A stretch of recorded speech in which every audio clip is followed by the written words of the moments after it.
If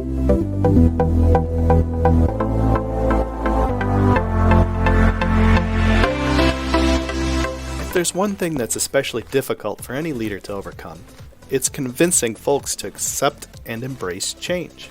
That's because humans are very resistant to change. We don't like it. Some might even despise it. But the ironic thing is, change is always happening, whether we want it to or not.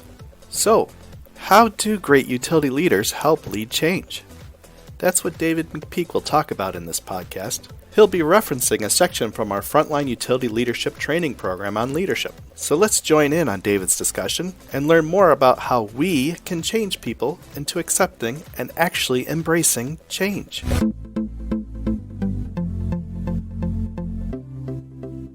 Leading, and notice, key word there, leading, not managing change. Nothing wrong with, you may even have a change management department at your organization. Nothing wrong with that. But when we talk about leading and we talk about leadership, we're talking about people. When we talk about managing or management, we're talking about things. And we want to focus on people here. How can you lead change on your team and make it as effective as possible? And a couple of things we want to talk about. Number one, identifying the need for change. What drives change? And then we want to talk about why people resist change, and then give you some strategies, hopefully, to help you lessen resistance to change and help you effectively lead change on your team. So, and Charles Darwin said this, and I believe it's very, very true. It's not the strongest of the species that survives, but the one that's most responsive to change. And it is absolutely critical that we understand change is inevitable.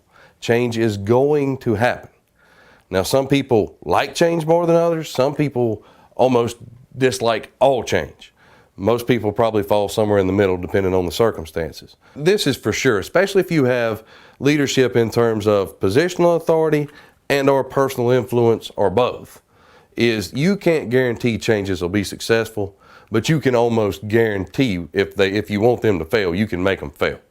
So that you have an absolutely critical role in change. Why do things change? What creates the need for change? And the critical understanding point here is, if you can identify these things yourself, especially the ones you're in control of, and some you're not, and you proactively change, nobody's going to force it on you. But if there's a need to change and you don't proactively change, somebody's going to do it for you, and that's when you and your team aren't going to like it. So change drivers include compliance gaps, changes in the organization, be that organizational structure, be that organizational leadership, buyouts, mergers, all those kind of things. Changes in regulations and standards from government or overseeing agencies.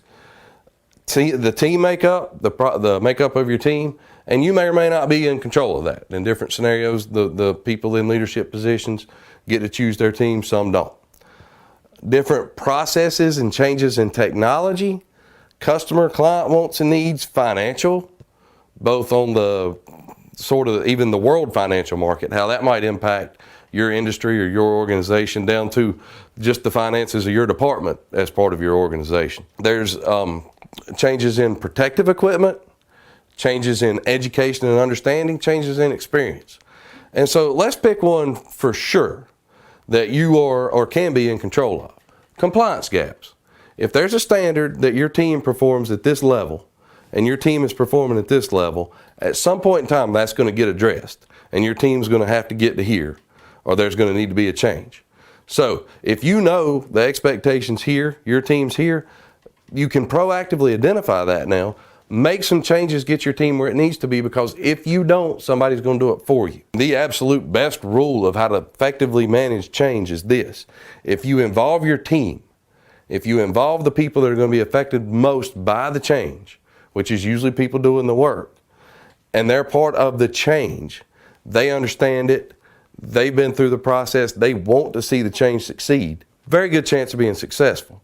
Whereas if somebody forces us to change, we're right back to, well, I'm just not going to do it, and I want to see it fail because it was your idea. So involve the team as much as possible.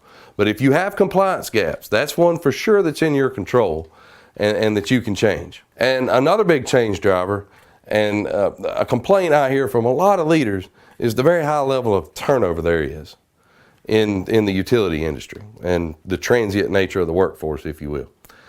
And one of the things that we like to talk about in that situation is I like to say your favorite sports team, but it needs to be a sports team that wins. And so for me, for instance, Duke basketball, whether you like them or not, you do have to agree with the fact they win, and they win a lot. They win a lot of games, they win a lot of championships.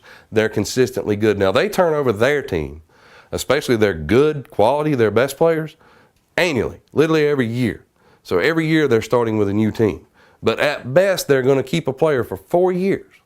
So 4-year turnover, and the team's changing every year. And there are programs that don't do very well in that environment. And then there's other programs, like the one I mentioned with Duke, that do very well and almost thrive in that environment. So whatever the change environment is, be it with people, be it with technology, be it with regulations, if you identify what those changes are, what's driving them, and embrace them, you can be successful. Whereas if you resist them, what would happen if Coach K tried to keep all his players for 4 years? His recruiting probably wouldn't be as successful. And that's something even he and that program have had to change over the last few decades. So by being, as we said earlier with Darwin, more responsive to change means more effective at change. Why do people resist change? And a lot of it really does boil down to two things: fear and lack of understanding. And we'll talk about how to overcome both those. But there's also past experiences with change. And so, as an example, I know somebody pretty well that he's been through 2 organizational changes in his life.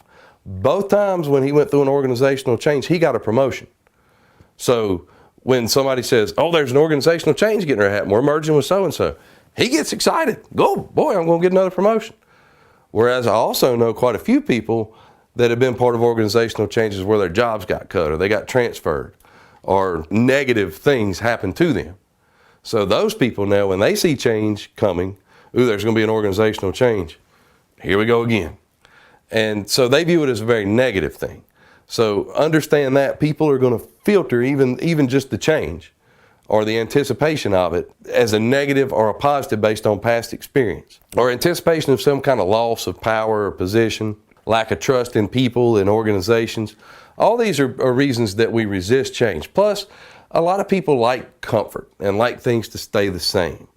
And so there's a lot of reasons people resist change. But there are a couple of strategies that you as a leader, and leader again being a person of influence, can do that will help lessen resistance to change.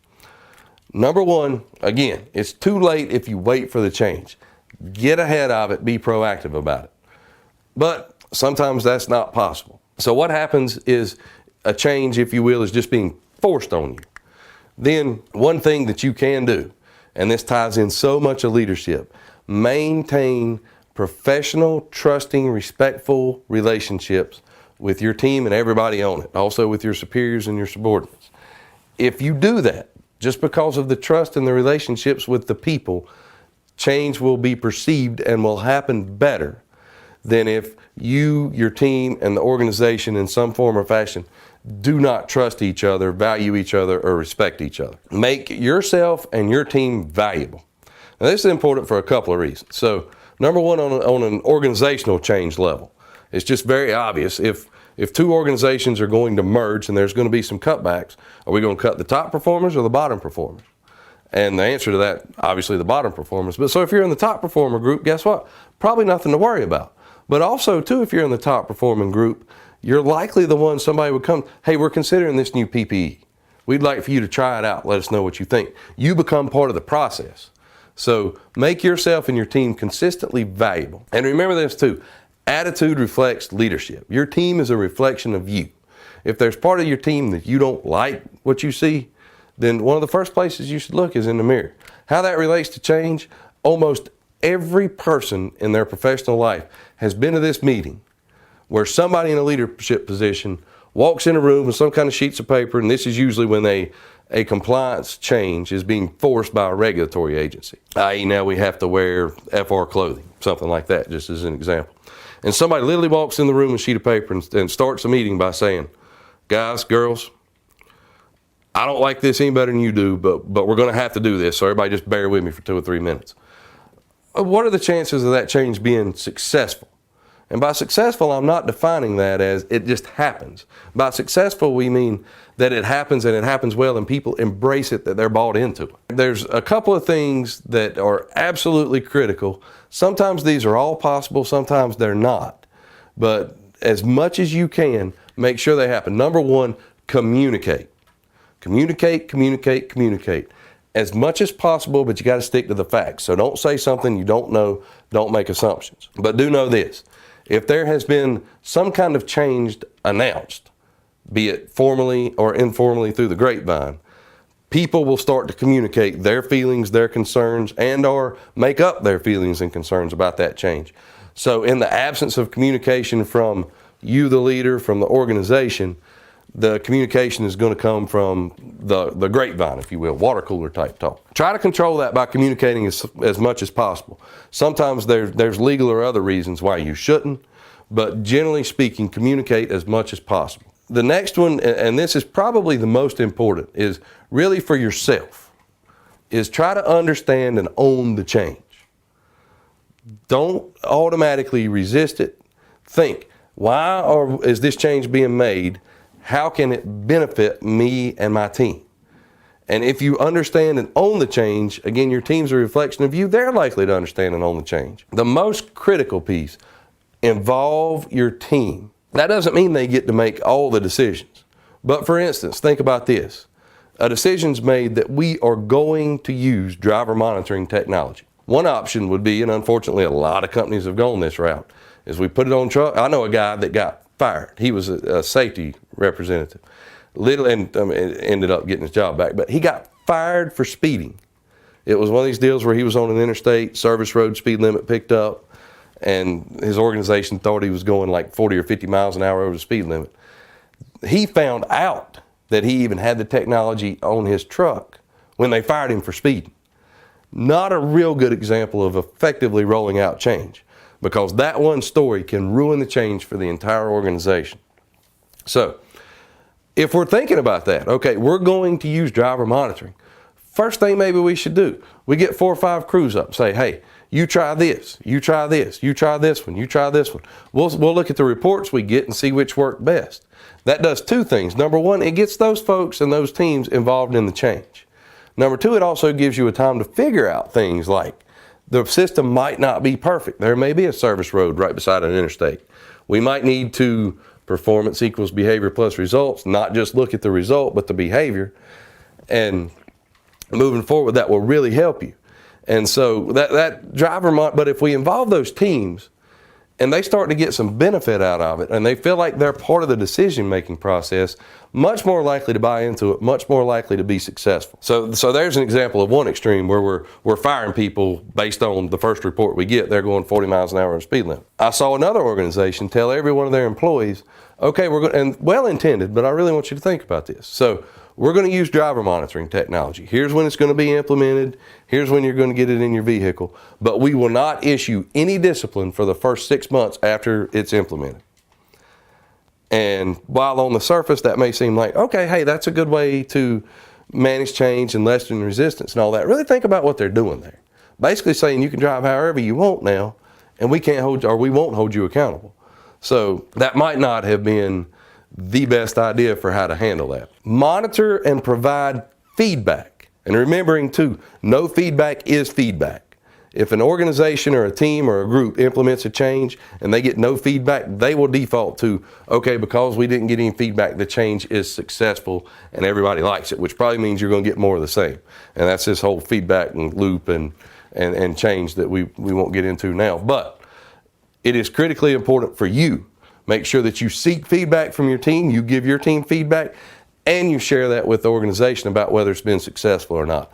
The more you do those things, and the better relationships, trusting and respecting relationships you have with your team, the more effectively you're going to be able to manage change and to lead your people through change.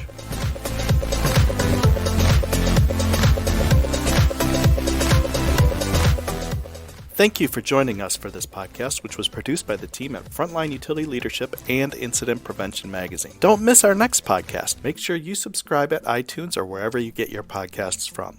Until next time, stay safe.